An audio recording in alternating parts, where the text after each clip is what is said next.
Article 142. Article 142 has become a nuclear missile against democratic forces. मुझे ऐसा लगता है कि जब कुछ सरकार के लोगों को जुडिशरी के निर्णय पसंद नहीं आते तो फिर वो आरोप लगाना शुरू कर देते हैं। जो आपको जजमेंट सही नहीं लगे, आपके सोच के अनुसार नहीं हो तो वो तो गलत है, और जो आपके सोच के अनुसार है वो ठीक है। उन्होंने कहा कि आप प्रेसिडेंट की पावर को कैसे कंट्रोल कर सकते हो? तो कौन कर रहा है प्रेसिडेंट की पावर को कंट्रोल? पार्लियामेंट अगर बिल पास करे, क्या प्रेसिडेंट उसमें बैठ सकते हैं कि मैं साइन नहीं करेंगे? और अगर साइन नहीं करें तो किसी को अधिकार है कि नहीं? No chairman, no speaker can be the spokesperson of a party. ये तो नहीं हो सकता ना। मैं ये नहीं कहता कि ये हैं, but no speaker in principle can be the spokesperson of any party. आपने अपनी स्पीच में 1982 की बात की, 84 की बात की। आपने अपनी स्पीच में 1984 की बात की, 2002 की तो नहीं की। ना कोर्ट आपके काम में दखलअंदाज कर सकता है, ना आप कोर्ट के काम में दखलअंदाज कर सकते हैं। These are lines drawn under the constitution. आज सुबह कई अखबारों में जब मैंने धनखड़ साहब का जो वक्तव्य था, जो स्पीच थी, वो पढ़ा तो मुझे दुख भी हुआ और आश्चर्य भी हुआ, क्योंकि जुडिशियल इंस्टीट्यूशन, चाहे वो सुप्रीम कोर्ट हो, चाहे वो हाई कोर्ट्स सारे देश में हो, उनके ऊपर आज के दिन भी अगर किसी संस्था पे विश्वास है तो जुडिशरी पे है। और मुझे ऐसा लगता है कि जब कुछ सरकार के लोगों को जुडिशरी के निर्णय पसंद नहीं आते तो फिर वो आरोप लगाना शुरू कर देते हैं कि ये हद से बाहर है, और जब उनको पसंद आते हैं तो फिर विपक्ष को कहते हैं ये तो सुप्रीम कोर्ट ने फैसला किया। कोई सवाल उठाए 370 पे तो ये तो सुप्रीम कोर्ट का फैसला था। राम जन्मभूमि की जजमेंट पे सवाल आए तो ये तो सुप्रीम कोर्ट का फैसला था, ये तो सुप्रीम कोर्ट का फैसला था। और अगर हाल ही में जस्टिस पार्दीवाला की जजमेंट आई तो ये कैसे सुप्रीम कोर्ट कर सकती है? मतलब जो आपको जजमेंट सही नहीं लगे, आपके सोच के अनुसार नहीं हो तो वो तो गलत है, और जो आपके सोच के अनुसार है वो ठीक है। और एक कॉन्स्टिट्यूशनल फंक्शनरी को ऐसी बात कहनी मैं समझता हूं उचित नहीं है। मैं उनका बड़ा आदर करता हूं, लेकिन आपने कह दिया कि article 142 is nuclear fissile material, nuclear missile. ये कैसे कह सकते हैं आप? आपको मालूम है कि आर्टिकल 142 के द्वारा सुप्रीम कोर्ट को संविधान ने यह हक दिया है। ये किसी सरकार ने हक नहीं दिया, संविधान ने हक दिया है टू डू कंप्लीट जस्टिस। पहली बात ये। दूसरी बात, और ये मैं देश की जनता को बताना चाहता हूं कि president of India is a titular head.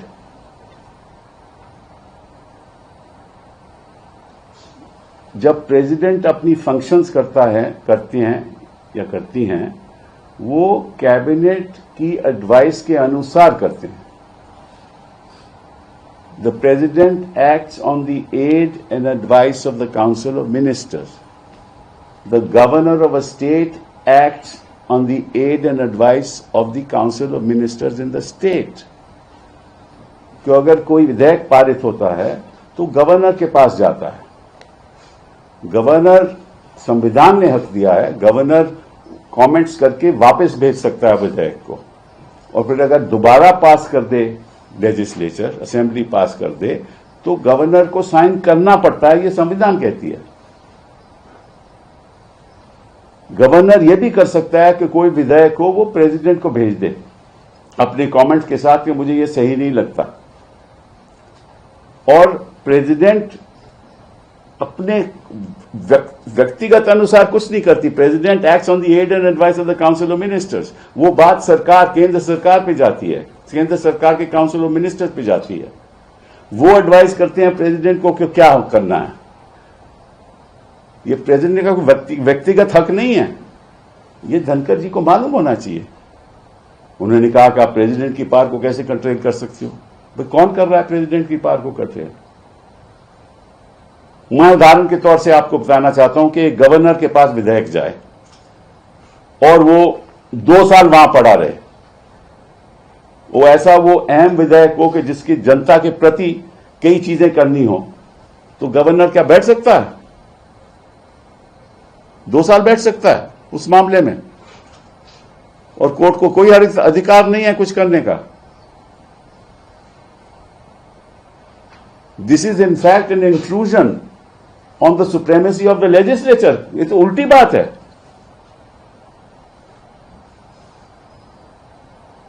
Parliament अगर बिल पास करे, क्या प्रेसिडेंट उसमें बैठ सकते हैं कि मैं साइन नहीं करेंगे? और अगर साइन नहीं करें तो किसी को अधिकार है कि नहीं कि भैया ये ऐसा अहम बिल है, कोई टेररिज्म पे बिल पास हो या किसी और चीज पे बिल पास हो, प्रेसिडेंट ये तो नहीं कह सकता मैं साइन नहीं करते। हाँ, कमेंट्स लेके वापस भेज सकते हैं, दोबारा पास हो, president has to sign. That ये तो संविधान की परंपरा है। ये अदालतों ने डिसाइड कर लिया है ऑलरेडी। तो मुझे इस बात का आश्चर्य है कि कभी तो बेगवाल जी जाकर कहते हैं कि हद में रहना चाहिए, कभी रिजू जी केरला में कहते हैं कि ये क्या हो रहा है, अगर हम भी करने लगे तो, और धनखड़ जी कहते हैं कि ये तो देखिए पुराने टाइम जब 8 जज थे सुप्रीम कोर्ट में तो 5 जज फैसला करते थे, मेजॉरिटी थी। अब तो इतने जज हैं, 2 ही जज से फैसला करें। भाई 2 ही जज फैसला करेंगे ना, सुप्रीम कोर्ट तो बेंचेस पे बैठेगा, या 3 जज या 2 जज या 5 जज या 7 जज या 9 जज या 11 जज, और एक बार 13 भी बैठे थे। तो सुप्रीम कोर्ट तो ऐसे ही फैसला करती है ना। 2 जज फैसला करें सारे देश को मानना पड़ता है, 3 करें सारे देश को मानना पड़ता है।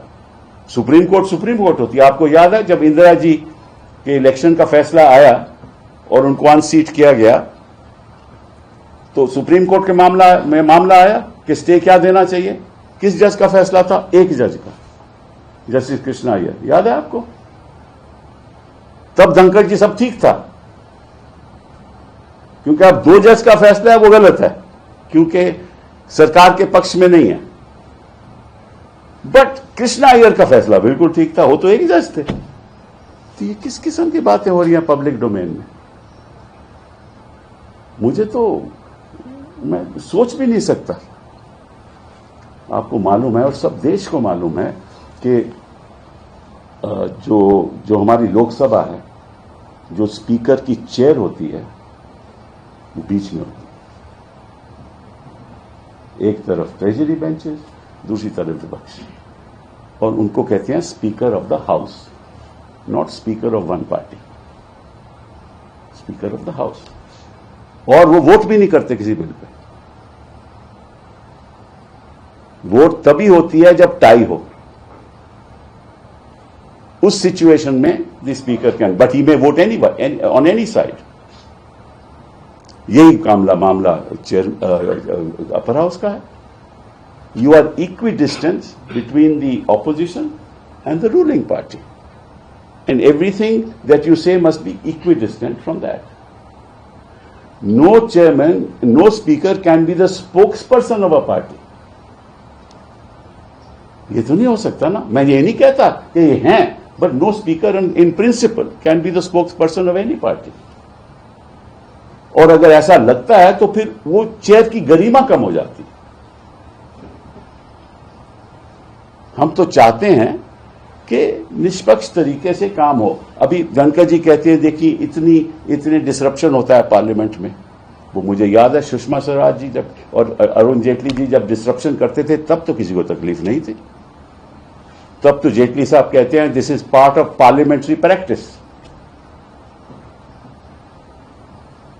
ये तो मतलब कि देखिए ऐसा है जब आपके प्रेसिडेंट जी स्पीच पढ़ती हैं पार्लियामेंट में शुरुआत के सेशन में, तो स्पीच कौन लिखता है? प्रेसिडेंट लिखता है या लिखती हैं? स्पीच तो कैबिनेट लिखती है ना, काउंसिल ऑफ मिनिस्टर्स पास करते हैं ना। जो भी वक्तव्य देना हो एज अ गवर्नमेंट, हर चीज पे साइन प्रेसिडेंट का होता है, लेकिन फैसला काउंसिल ऑफ मिनिस्टर्स का होता है। ये हमारा सिस्टम ऑफ गवर्नेंस है। अगर आपको कोई तकलीफ भी है किसी फैसले से, तो उसको रिव्यू कीजिए। उसकी रिव्यू एक तरीका है ना, रिव्यू डालिए। अगर रिव्यू ठीक नहीं होता तो आगे भी हो सकता है। और अगर आपको लगता है कि इसमें बड़े कोई प्रॉब्लम्स आ जाएंगी, तो आर्टिकल 143 के अंतर्गत आप एडवाइजरी ओपिनियन ले लीजिए सुप्रीम कोर्ट से। एडवाइजरी ओपिनियन ले लीजिए सुप्रीम कोर्ट से, ये भी आपको रास्ता है। और अगर इनके पास तो बड़े बड़े वकील, ऐसे काबिल वकील हैं जो हम बता देंगे इनको क्या करना, क्या नहीं चाहिए। लेकिन एक ऐसा वक्तव्य देना कि अब article 142 is nuclear missile. What was a nuclear missile was नोटबंदी, not 142. कि आपने सारी समस्या खत्म कर दी लोगों की आर्थिक समस्या में। गरीब लोग के पास पैसा नहीं रहा, तब तो कोई तकलीफ नहीं किसी को हुई। और साथ में आपने और कुछ बड़ा कुछ कह दिया। आपने अपनी स्पीच में 1982 की बात की, 84 की बात की। आपने अपनी स्पीच में 1984 की बात की, 2002 की तो नहीं की। आपने इमरजेंसी की बात की, जो कॉन्स्टिट्यूशनली डिक्लेयर्ड इमरजेंसी, जिसकी एडीएम जबलपुर ने जिसको अपहोल्ड किया। आपने अनडिक्लेयर्ड इमरजेंसी की तो बात ही नहीं की। ये भी तो इमरजेंसी चल रही है ना। आपने जिस तरह से संस्थाओं का कब्जा हो रहा है उसकी बात नहीं की। जिस तरह से एक पब्लिक, मतलब के बेचारे जो जज हैं वो तो बोल नहीं सकते ना, वो कैसे जवाब दें? वो जवाब नहीं दे सकते। तो आप ऐसे वक्तव्य दोगे, ऐसा लगेगा कि जुडिशरी को एक सबक सिखाया जा रहा है। ये उचित नहीं है, ये संवैधानिक भी नहीं है। फिर आपने एक और अजीब सी बात की। आपने कहा कि जो 14-15 मार्च को किसी जज के घर पे कुछ हुआ, तो उसके पास हमें सुप्रीम कोर्ट में से ऐसी खबर मिली है, यह आपने कहा। Reliable sources from supreme court के बताया गया, उसका एफआईआर क्यों नहीं हो रहा?